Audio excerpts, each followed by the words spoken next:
ඒ කිව්ව ගමන් ඔයත් බැලුවද මේ මොකක්ද කියලා. එහෙම බැලුනේ ඔයාටත් හොඳ සමායෝජනයක් තියෙන හින්දා. අපි බලමු මොකක්ද මේ සමායෝජනය කියන්නේ කියලා. උදාහරණයක් ගන්න. ඔන්න දැන් ඔයා පාඩුවේ ෆෝන් එක ඔබ ඉන්නවා. එකපාරට අල්ලපු ගෙදර ආච්චි කෑ ගහනවා හැක් ගාන. ඔයාට එකපාරට ඒ පැත්ත බැලෙනවා. ආයෙත් ඔයා ෆෝන් එක ඔබ ඉන්නවා. එකපාරට ආච්චි දෙපාරක් විතර හයියෙන් කෑ ගහනවා. ඔයා ඒ පැත්තට දුවගෙන යවෙනවා. ඒ සිද්ධ වුණේ මොකද්ද? සමායෝජනය. අපි මේක විද්‍යාවෙන් පොඩ්ඩ විසඳගමු. ඔන්න ආච්චි එකපාරට කෑ ගහනවා. ශබ්දයක් ඇති වෙනවා. ශබ්දය වගේ කනට යනවා. කනෙන් පණිවිඩයක් යවනවා මොලේට. මොලෙන් පණිවිඩයක් යවනවා කකුල් වලට. ආන් ඔයා ඒ පැත්තට දුවනවා.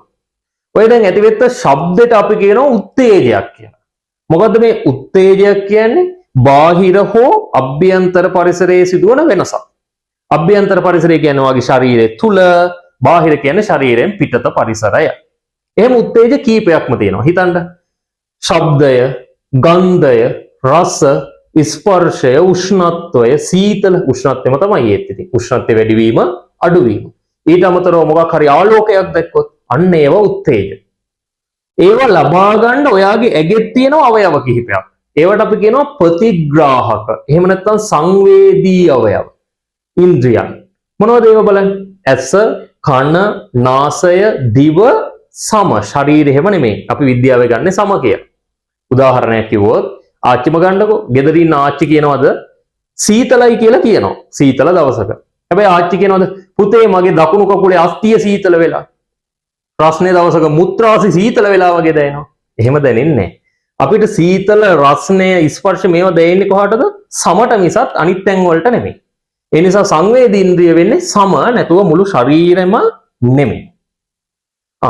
ඔන්න දැන් ඔයාගේ තියෙන ප්‍රතිග්‍රාහක වලින් එහෙම නැත්නම් සංවේදී ඉන්ද්‍රියන් වලින් උත්තේජයක් ලබා ගන්න.